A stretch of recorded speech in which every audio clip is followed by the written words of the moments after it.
ગુજરાતના પૂર્વ મુખ્યમંત્રી અને ઉત્તર પ્રદેશના રાજ્યપાલ આનંદીબહેન પટેલે સીએમ યોગીના ગઢમાં જઈ અને તંત્રની પોલ ખોલી નાખી હતી અને તેના કારણે હડકંપ મચ્યો હતો। તેમણે તંત્રને ઢંઢોળતા શું કહ્યું હતું તેની વાત કરીશું આ વિડીયોમાં। વૈષ્ણવજન તો તેને કહીએ જે પીડ પરાઈ જાનાને રે। નમસ્કાર, નવજીવન ન્યૂઝમાં આપનું સ્વાગત છે। હું છું જયંત દાફડા। ગુજરાતના પૂર્વ મુખ્યમંત્રી અને ઉત્તર પ્રદેશના રાજ્યપાલ આનંદીબહેન પટેલ અવારનવાર તેમના નિવેદનોના કારણે ચર્ચામાં રહેતા હોય છે અને તેઓ ફરી એકવાર ચર્ચામાં આવ્યા છે, કારણ કે સીએમ યોગીના ગઢમાં જઈ તેમણે તંત્રની ખામીઓ કાઢી હતી અને તેમણે જાહેરમાં કહ્યું કે હવે મારે અનેક ખામીઓ બતાવવી પડશે। વાત એમ છે કે ઉત્તર પ્રદેશના દીનદયાળ ઉપાધ્યાય ગોરખપુર યુનિવર્સિટીના 45મા દીક્ષાંત સમારોહમાં રાજ્યપાલ આનંદીબહેન પટેલે સંબોધન કર્યું હતું અને આ સંબોધનમાં તેમણે માતા તરીકેની ચિંતા વ્યક્ત કરી હતી અને કહ્યું હતું કે વિદ્યાર્થીઓના ઉત્તમ ભવિષ્ય માટે શિક્ષણની સાથે શુદ્ધ અને પૌષ્ટિક આહાર પણ મહત્વનો છે। તેમણે ખાસ કરીને બોયઝ હોસ્ટેલમાં બહારથી જે ટિફિન આવી રહ્યું છે તે પ્રથા સામે સવાલો ઉઠાવ્યા હતા અને આ ટિફિન વ્યવસ્થા તાત્કાલિક ધોરણે બંધ કરવા માટે આદેશ આપ્યો હતો, કારણ કે અશુદ્ધ ભોજનથી વિદ્યાર્થીઓના માનસિક વિકાસ પર પ્રભાવ પડે છે અને તેને જ લઈને પહેલાં તો શું કહ્યું હતું આનંદીબહેન પટેલે અને તંત્રની શું ખામીઓ काटी थी ते सांभळो। को शायद बुरा भी लगेगा, लेकिन जो हमारी कमियां हैं वो तो मुझे बताना ही पड़ेगा भाई। और ये कमियां आने वाले 3 महीने में पूरी हो। सबको मैंने कहा कि 3 महीने में पूरा करके दिखाओ मुझे। और ये तो गोरखपुर है जहाँ स्वयं हमारे मुख्यमंत्री विराजमान है, और वहां ही ऐसी कमियां रहेगी तो क्या होगा। यूनिवर्सिटी में 9 छात्रावास हैं, जिनमें से 3 गर्ल्स हॉस्टल हैं, एक में रिपेयरिंग चल रहा है। अच्छी बात है, जर्जरित हालत में था तो रिपेयरिंग हो रहा है। 6 बॉयज हॉस्टल हैं, 2 में रिपेयरिंग चल रहा है। गर्ल्स हॉस्टल में मेस चलती है, बॉयज हॉस्टल में नहीं चलती। वहां बाहर से टिफिन में खाना मंगवाते हैं।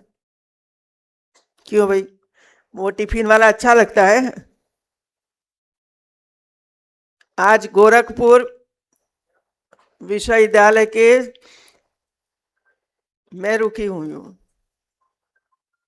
और कल जो भोजन बनता था ये देखने के लिए मैं गई, और मैंने डिब्बा खोला, वो खोला, वो खोला, वो खोला। बताओ क्या है अंदर।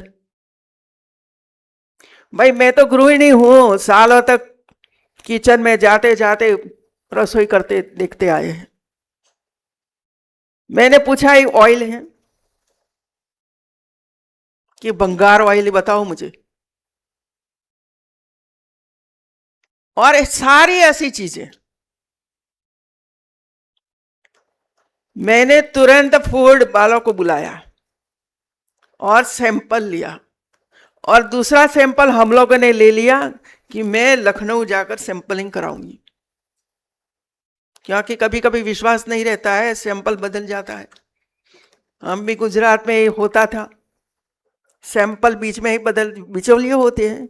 सैंपल निकला, कौन ले गया, चलो बीच में से ही पकड़ो, दूसरा सैंपल दे दो और वो दे दो, ये होता रहता है। तो हम लोगों ने ले लिया है, और अधिकारियों को मैंने कहा है भाई हम वहां जाकर करवाएंगे, आप भी करवाओ। क्या हमारे बच्चे वो ही खा रहे हैं। मैं राजपाल के तौर से नहीं कहती हूं मित्रों, मैं माता हूं। हमारे बच्चों की खुराक शुद्ध आहार होना चाहिए, और ऐसा ही खाते रहेंगे तो दिमाग ही नहीं चलेगा मित्रों। और मैंने कहा है कि जो रिपोर्ट आए ये वीसी को दे दिया जाए, और भविष्य में ऐसा न हो इसके लिए प्रयास हो। टिफिन का खाना बंद करवाओ, आप स्वयं अरेंज करो मित्रों, कि इतनी ताकत नहीं है। बाजार से लाना है ऑर्डर करके, और अच्छे कोई पकाने वाला हो उसको देना है। पहली बार देखा मैंने कि टिफिन बाहर से आता है तो टिफिन में ड्रग्स भी आएगी, टिफिन में वो भी आएगा, टिफिन में वो भी आएगा, सब कुछ आएगा। कल एमएमटीयू में थी, वहां भी ड्रग्स पकड़ी गई है, वहां से भी वो दारू पकड़ा गया है।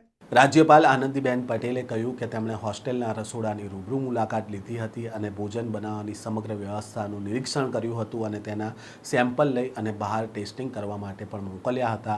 સેમ્પલ બદલવાની સંભાવનાઓને ધ્યાનમાં રાખીને તેમણે તેલના 2 નમૂનાઓ લીધા હતા, જેથી કરીને એકની સ્થાનિક સ્તરે અને બીજાની લખનૌમાં સ્વતંત્ર તપાસ કરવા માટેનો આદેશ આપ્યો છે, જેથી વિદ્યાર્થીઓના સ્વાસ્થ્ય સાથે કોઈ ચેડા ન કરી શકે. સાથે જ તેમણે સેમ્પલ પર ભાર આપતા કહ્યું કે હું પણ ગુજરાતમાં હતી ત્યારે આવું થતું હતું કે સેમ્પલ વચ્ચેથી જ બદલી દેવામાં આવે.